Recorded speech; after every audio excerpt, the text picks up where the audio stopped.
Olá, pessoal! Como eu havia lhes prometido, estou aqui para resolver com vocês uma coletânea contendo 10 questões elaboradas pelo SEBRASP em concursos anteriores e que guardam uma especial harmonia, sintonia e atualidade em termos da temática que está listada no seu edital para o cargo de agente federal de execução penal.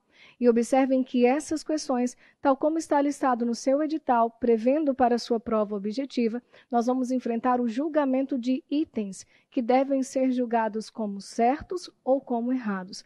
Vamos à primeira questão, de número 1. O artigo 1º do Código Penal brasileiro dispõe que não há crime sem lei anterior que o defina, não há pena sem prévia cominação legal. Considerando esse dispositivo legal, bem como os princípios e as repercussões jurídicas dele decorrentes, julgue o item que se segue. O presidente da República, em caso de extrema relevância e urgência, pode editar medida provisória para agravar a pena de determinado crime, desde que a aplicação da pena agravada ocorra somente após a aprovação da medida pelo Congresso Nacional. Pessoal, este item está errado, especialmente porque o artigo 1º do nosso Código Penal anuncia entre nós o princípio da legalidade, em uma perfeita sintonia com o artigo 5º, inciso 39 da nossa Constituição. E sabemos que, como desdobramento dos dois pilares da legalidade, reserva legal e anterioridade, exige-se lei estrita, escrita, certa, necessária e anterior para prejudicar o réu, para versar sobre direito penal incriminador, é dizer, para criar infrações e cominar sanções penais correspondentes, inclusive para agravar pena. E as medidas provisórias, como nós estudamos em sala, não podem veicular conteúdo de direito penal prejudicial ao réu, porque a urgência e a relevância representam efemeridade e incerteza, que não se harmonizam com a segurança jurídica que o princípio da legalidade pretende estabelecer entre nós. E a vedação da utilização das medidas provisórias para prejudicar o réu em matéria de direito penal está contemplada no artigo 62, parágrafo 1º, inciso 1º, a linha B da nossa Constituição. Guardem isso. E aquela ressalva, lembra que nós exemplificamos, por ocasião do Estatuto do Desarmamento, a medida provisória 417/2008 foi recepcionada como válida porque ela veiculava conteúdo de direito penal benéfico. Ela suspendia o prazo para a caracterização do crime de posse ilegal de arma de fogo ao conceder aos possuidores ou proprietários um prazo de 180 dias que comportou prorrogações para regularizarem a posse perante as autoridades competentes. Portanto, o item errado. Vamos à questão de número 2. Julgue o item seguinte, relativo aos direitos e deveres individuais e coletivos e às garantias constitucionais. O princípio da individualização da pena determina que nenhuma pena passará da pessoa do condenado, razão pela qual as sanções relativas à restrição de liberdade não alcançarão parentes do autor do delito. Pessoal, o princípio da individualização da pena é um princípio constitucional explícito porque ele está expresso, positivado no artigo 5º, inciso 46 e 48 da nossa Constituição, que exige que a resposta estatal ao autor de um fato punível seja individualizada. E essa individualização deve ser observada na fase legislativa, na fase judicial e na fase da execução penal. Então, assim, quando falamos em individualização, estamos pensando nas penas que são permitidas, alternativas ao exercício do poder punitivo do Estado para que se dê a cada um, entre aspas, o que merece. Porém, o conceito que vem logo em seguida determina que nenhuma pena passará da pessoa do condenado, razão pela qual as sanções relativas à restrição de liberdade não alcançarão parentes do autor do delito, se refere, em verdade, ao princípio da pessoalidade, personalidade ou intranscendência da pena, que tem uma expressa menção no texto da nossa Constituição, artigo 5º, inciso 45. É o princípio da pessoalidade ou intranscendência que diz que nenhuma pena passará da pessoa do condenado. Por isso, o item ele está relacionando o nome de um princípio incorretamente ao conceito de outro princípio. Por isso, o item também está errado. Vamos à questão de número 3. Acerca do concurso de pessoas e dos princípios de direito penal, julgue o item seguinte. Segundo o princípio da intervenção mínima, o direito penal somente deverá cuidar da proteção dos bens mais relevantes e imprescindíveis à vida social. Todos vocês bem sabem que a intervenção mínima, ela nos diz o seguinte, que o direito penal, o melhor dos soldados, deve ser reservado às batalhas mais difíceis. Por isso, o direito penal deve ser utilizado apenas quando estritamente necessário para que a sua intervenção não seja banalizada. E nessa medida nós compreendemos a intervenção mínima, que é um princípio constitucional explícito a partir dos seus dois pilares, fragmentariedade e subsidiariedade. Quando nós falamos em fragmentariedade, isso nos remete à parcela, quer dizer que o direito penal somente deverá cuidar da proteção dos bens mais relevantes e imprescindíveis à vida em sociedade. Ou seja, aqueles que são dotados de maior significação e relevo para a vida social. Mais do que isso, o direito penal ele tem uma intervenção subsidiária. Sua intervenção é condicionada ao fracasso das demais esferas de controle. Então, nós poderíamos dizer que intervenção mínima é o gênero que comporta duas espécies, fragmentariedade e subsidiariedade. Então, vejam que o conceito apresentado é o conceito da fragmentariedade, que está contido dentro da intervenção mínima. Então, falar no conceito de fragmentariedade, dando o nome de intervenção mínima, está correto, embora incompleto. Porque para falar de intervenção mínima, a gente tinha que buscar cumulativamente os dois conceitos. Mas não há problema em um gênero dar nome às suas espécies. O que não pode é eu chamar de subsidiariedade aquilo que é a intervenção mínima. Por isso, esse item ele pode ser tratado como item correto, porque faz parte da intervenção mínima a fragmentariedade, a afirmação de que o direito penal somente deve cuidar daqueles bens jurídicos mais relevantes e imprescindíveis à vida social. Questão de número 4, no que se refere aos princípios do direito penal e às causas de exclusão da ilicitude. Julgue o próximo item. Em consequência da fragmentariedade do direito penal, ainda que haja outras formas de sanção ou outros meios de controle social para a tutela de determinado bem jurídico, a criminalização pelo direito penal de condutas que invistam contra esse bem será adequada e recomendável. Olha só, pessoal, aqui nós citamos fragmentariedade do direito penal e, na sequência, a gente fala de uma noção que não se confunde com fragmentariedade, que mais tem a ver com a subsidiariedade, que é a outra espécie que, ao lado da fragmentariedade, juntas perfazem o conceito do princípio da intervenção mínima.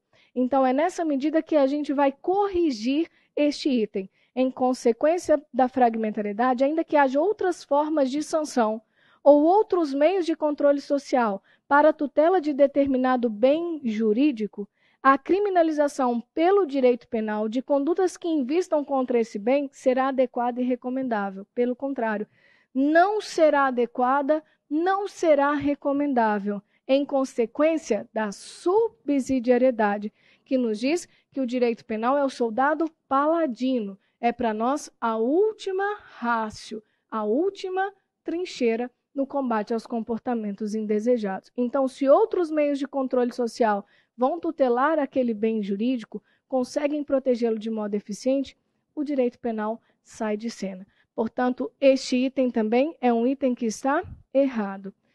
Questão 5. A fim de garantir o sustento de sua família, Pedro adquiriu 500 CDs e DVDs piratas para posteriormente revendê-los. Certo dia, enquanto expunha os produtos para venda em determinada praça pública de uma cidade brasileira, Pedro foi surpreendido por policiais, que apreenderam a mercadoria e o conduziram coercitivamente até a delegacia. Com referência a essa situação hipotética, julgue o item subsequente. O princípio da adequação social se aplica à conduta de Pedro, de modo que se revoga o tipo penal incriminador em razão de se tratar de comportamento socialmente aceito. Duas colocações nós precisamos fazer. A primeira delas é que, em homenagem ao princípio da legalidade, exige-se lei penal, estrita, escrita, certa, necessária e anterior, para criar infrações penais, seja sob o rótulo de crime ou de contravenção, e comminar sanção penal correspondente. É especialmente no contexto da exigência de que a lei penal incriminadora seja escrita, é que se veda a utilização de costumes incriminadores. Mas como eu antecipei para vocês, em que pese a recepção do princípio da adequação social idealizado por Hans Welzel em matéria doutrinária no direito penal, nós vamos utilizar as práticas costumeiras socialmente adequadas, socialmente reconhecidas apenas como vetores de interpretação dos tipos penais existentes, nunca para revogar tipos penais e nunca para criar tipos penais existentes. E a segunda colocação se refere às situações de inaplicabilidade do princípio da adequação social, que já foram veiculadas pela nossa jurisprudência, em especial a de que trata a questão de número 5. Nós sabemos que a exposição à venda de CDs ou DVDs piratas caracteriza o crime do artigo 184, parágrafo 2º do Código Penal, violação de direitos autorais. Trata-se, portanto, de conduta típica, nos termos exatos da súmula 502 do STJ. Por isso, não se admite aqui o reconhecimento da adequação social. Então, corrigindo o item que, portanto, está errado, nós vamos dizer que a adequação social não se aplica à conduta de Pedro, de modo que também não se revoga o tipo penal incriminador em razão de se tratar de comportamento socialmente aceito. Questão de número 6. Tendo como referência a jurisprudência sumulada dos tribunais superiores, julgue o item a seguir, acerca de crimes, penas, imputabilidade penal, aplicação da lei penal e institutos. É possível a aplicação do princípio da insignificância nos crimes contra a administração pública, desde que o prejuízo seja em valor inferior a um salário mínimo. Pessoal, este item está errado, especialmente porque a semelhança do que se procede afeta ao princípio da adequação social, os nossos tribunais também reconhecem situações de inaplicabilidade do princípio da insignificância. Nessa medida, nós falamos em nossa aula a respeito da súmula 599 do STJ, que nos diz que não há incidência do princípio da insignificância no contexto de crimes contra a administração pública, porque nós não estamos interessados em quantificar o valor do prejuízo suportado no âmbito da administração pública, mas antes e em primeiro lugar, estamos ocupados com a moralidade pública, que qualquer que seja a intensidade do prejuízo, da ofensa à administração pública, restará invariavelmente lesada a lisura, a probidade do serviço público. Então, para o STJ, não se admite insignificância no âmbito da administração pública. E observem que nós vamos levar para resolver este item exatamente esta jurisprudência, porque o enunciado me diz, tendo como referência a jurisprudência sumulada,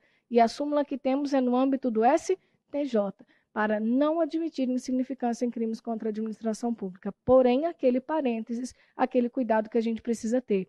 No âmbito do STF, nós vamos necessitar analisar caso a caso para saber ou não sobre a incidência do princípio da insignificância. Até porque, como falamos em sala, o STF já admitiu o reconhecimento da insignificância diante de um crime de peculato furto em que um carcereiro tomou para si um farol de milha de uma motocicleta que estava apreendida, já que o prejuízo não passava de R$13. Especialmente por isso, peculato furto, crime contra a administração pública, então, no âmbito do STF, temos jurisprudência reconhecendo insignificância. Mas no STJ, não. Entendimento sumulado. Não há insignificância. Perfeito? O item 6, portanto, está errado. Não é possível a aplicação do princípio da insignificância nos crimes contra a administração pública. E a última consideração a respeito dessa questão é sobre o valor inferior ao salário mínimo. Pessoal, quando nós falamos naqueles crimes que têm conotação patrimonial, nós não temos como parâmetro o salário mínimo. Chamei a atenção de vocês em relação a isso durante as nossas aulas. O nosso parâmetro é a análise do valor do bem somada à análise da capacidade econômica da vítima. Não tem nada a ver com o salário mínimo. Questão de número 7. Em 7 de janeiro, e aqui nessa questão de número 7 até a questão de número 10, nós vamos tratar da lei penal no tempo. Em 7 de janeiro de 2017, João praticou conduta, então vamos anotar isso. Em 7 de janeiro de 2017, João praticou conduta que, à época, configurava crime punível com pena de prisão, quer dizer, privação da liberdade. O resultado desejado pelo autor, então vejam, o resultado desejado pelo autor, no entanto, foi alcançado somente 2 meses depois, ou seja, em 7 de março do mesmo ano de 2017, momento em que a conduta criminosa tinha previsão de ser punida com pena menos grave. Qual é a pena menos grave? Pena restritiva de direito. Nessa situação hipotética, de acordo com a lei penal, considera-se praticado o crime somente em 7 de março de 2017, momento em que se alcançou o resultado desejado. Nós sabemos que para definir o tempo do crime, o nosso Código Penal adotou a teoria da atividade, o que significa dizer, nos termos do artigo 4º do Código Penal, que consideramos praticado o crime no momento da ação ou omissão criminosa. Então, eu considero praticado o crime no dia 7 de janeiro de 2017, no momento em que o agente praticou a atividade, que é sinônimo de conduta, que é o mesmo que falar em ação ou omissão. Portanto, o item 7 está, portanto, errado. Questão 8. Julgue os itens seguintes com relação ao tempo, à territorialidade e à extraterritorialidade da lei penal. Suponha que Leôncio tenha praticado o crime de estelionato na vigência de lei penal, na qual fosse prevista para esse crime pena mínima de 2 anos. Então, olha, o Leôncio pratica crime de estelionato na vigência de lei penal, vamos colocar lei penal A, na qual fosse prevista para esse crime pena mínima de 2 anos. Suponha ainda que, no transcorrer do processo, no momento, então, olha, quando ele pratica o crime, pena mínima de 2 anos. No transcorrer do processo, no momento da prolação da sentença, quer dizer, ao tempo do julgamento desse fato, tem entrado em vigor nova lei, que vamos chamar de B, mais gravosa, na qual fosse estabelecida a duplicação da pena mínima prevista para o referido crime. Então, a duplicação da pena mínima para o delito. Quer dizer que a pena mínima passou a ser de 4 anos. E aí, o enunciado já te disse, a pena se torna mais grave. Nesse caso, é correto afirmar que ocorrerá a ultratividade da lei penal? Pessoal, entre sucessão de leis penais no tempo, nós vamos pensar aquela que é mais benéfica ao agente. E a mais benéfica é a que estava vigente ao tempo do crime. E não estando ela mais em vigência ao tempo do julgamento, ela será dotada de ultraatividade. Ela poderá ser aplicada além do seu tempo, porque ela é mais benéfica ao agente. Então, nesse caso, é correto afirmar que ocorrerá a ultraatividade. Perfeito, esse item está correto. E nessa medida é importante lembrar, a ultraatividade, como regra, se dá em benefício. Excepcionalmente, pode se dar em prejuízo em se tratando das leis temporárias e excepcionais nos termos do artigo 3º do nosso Código Penal. Questão de número 9. Com relação aos princípios de direito penal, a aplicação da lei penal e ao crime, julgue os itens subsecutivos. Considere que um indivíduo pratique 2 crimes. Então, vejam, deixa eu pegar aqui um espaço no quadro. Imaginem vocês que o agente pratique 2 crimes. Então, nós vamos colocar crime 1 e crime 2. Considere que o indivíduo pratique 2 crimes em continuidade delitiva, sob a vigência de uma lei, Lei A, e após a entrada em vigor de outra lei que passe a considerá-los hediondos, ele pratique mais 3 crimes. Então, olha, o crime 1 e o crime 2, na vigência da lei A. Passa a entrar em vigor outra lei, que é a lei B. E na vigência dessa outra lei, ele pratica mais 3 crimes. Crime 3, crime 4 e o crime 5, na vigência da nova lei que os torna hediondos. Ele pratica mais 3 crimes em continuidade delitiva. Então, aqui nós temos o reconhecimento da chamada continuidade delitiva, que é aquela ficção jurídica que está pensada no artigo 71 do nosso Código Penal. Quando a gente identifica crimes da mesma espécie, mesmo tipo penal, violando o mesmo bem jurídico, que guardam entre si um elo de continuidade, semelhantes condições de tempo, lugar e maneira de execução, de modo que os subsequentes são havidos como mera continuação do primeiro. O efeito disso é que o agente recebe uma só das penas, sujeitando-se a uma causa de aumento. Então, nessa situação, se a gente tem o reconhecimento da continuidade delitiva, nós temos nesse cenário da continuidade delitiva sucessão de leis penais. E nós vimos que a lei posterior, que é a lei B, ela é mais prejudicial, especialmente porque ela passa a tratar o crime como sendo crime hediondo. Crime hediondo são aqueles crimes asquerosos, horrendos, que revelam uma especial perversidade por parte do agente. Por isso, aqueles crimes que recebem o rótulo da hediondez, eles se submetem a maiores gravames, tanto no âmbito do direito penal, quanto no âmbito do direito processual penal. Então, tratar como hediondo quer dizer tratar com mais rigor, tratar de modo prejudicial ao réu. Então, compreendemos que a lei B é uma lei mais gravosa. Então, nessa situação, de acordo com o Código Penal, aplicar-se-á a toda a sequência de crimes a lei anterior por ser a mais benéfica ao agente.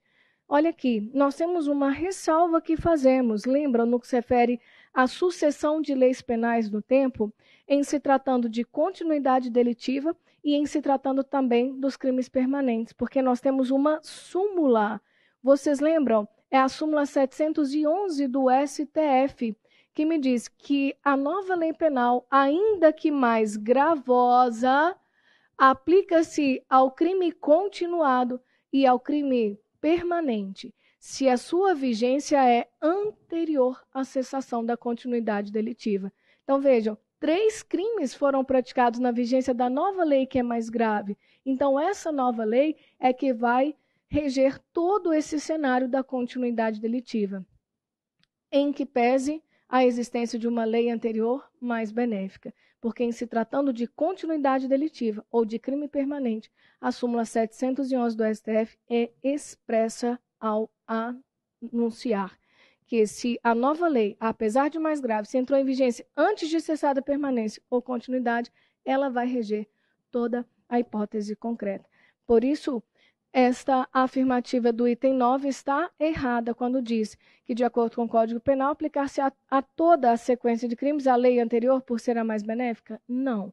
Aplicaria se não fosse crime continuado, se não fosse crime permanente. Como há continuidade, ele suporta a lei penal mais grave que entrar em vigência no período da continuidade delitiva. E a última questão, para a gente fechar, temos um texto aqui na questão 10. Após intensa negociação que envolveu a Presidenta da República e o Congresso Nacional, o Poder Legislativo editou a Lei 12.663 de 2012, Lei Geral da Copa, com a finalidade de esclarecer diversos aspectos legais sobre a realização da Copa do Mundo de 2014 no país. No mencionado diploma normativo, definiu-se como crime. Artigo 30. Reproduzir, imitar, falsificar ou modificar indevidamente quaisquer símbolos oficiais de titularidade da FIFA. Pena, detenção de 3 meses a 1 ano ou multa.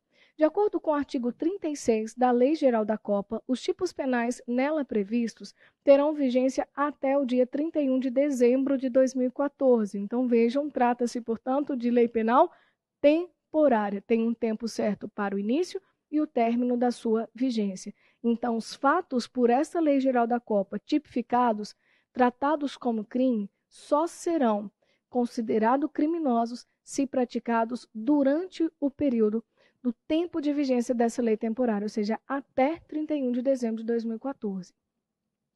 Durante o período de realização da Copa do Mundo, João resolveu vender camisas, reproduzindo, imitando e falsificando os símbolos oficiais de titularidade da FIFA. Assim, montou sua banca de camisas no estádio de abertura da Copa, localizado no estado de São Paulo, e começou a vender as camisas por ele falsificadas. Contudo, acabou preso em flagrante quando vendia as camisas na porta do estádio do Maracanã, em 30 de junho de 2012. Então, olha, nós temos um tempo certo de vigência da Lei Geral da Copa. Falamos, inclusive, sobre isso na nossa aula. Nós temos o dia 6 de junho de 2012 até 31 de dezembro de 2014. Então, os comportamentos que ela descreve como crime, se praticados neste tempo da sua vigência, nesse período, vão receber os rigores da Lei Geral da Copa. Então, vejam, o agente, ele pratica o fato no dia 30 de junho de 2012. Então, ou seja, dentro do tempo da lei temporária, que é a Lei Geral da Copa, quando ela está produzindo seus efeitos e tratando como crime aquele comportamento. Processado e julgado, João foi condenado em 25 de dezembro de 2014. Então, aqui, ó, quase finalizando o tempo de vigência, que seria no dia 25 de dezembro de 2014, o que acontece com ele? Foi condenado a pena de 3 meses de detenção, não mais cabendo da sentença condenatória qualquer recurso. Isso quer dizer sentença definitiva, sentença com trânsito em julgado. Em 26 de dezembro de 2014, João iniciou o cumprimento da sua pena. Então, olha, aqui, no dia 26 de dezembro de 2014, aqui ele foi condenado, aqui ele passou a cumprir a sua pena e vai continuar a cumprir a sua pena. Agora, após o primeiro dia de janeiro de 2015, ou seja, aqui, ó, no pós 31 de dezembro, quando cessam os efeitos da Lei Geral da Copa, João não mais precisará cumprir a pena a que foi condenado, eis que os tipos penais previstos na Lei Geral da Copa terão vigência até 31 de dezembro de 2014? Errado. Está errado este item. Especialmente porque o João praticou o fato durante o tempo de vigência da Lei Geral da Copa. Então, por isso nós sabemos que se ele chegou ao máximo de ter sido condenado dentro desse tempo, iniciado o cumprimento da sua pena, ele segue cumprindo a sua pena. Porque não há, em relação às leis temporárias e leis excepcionais, esse efeito abolicionista. Porque elas, na realidade, são dotadas de ultraatividade. Então, se o fato foi praticado dentro do tempo de vigência da Lei Geral da Copa, que é lei temporária, ele segue com o cumprimento da pena normalmente.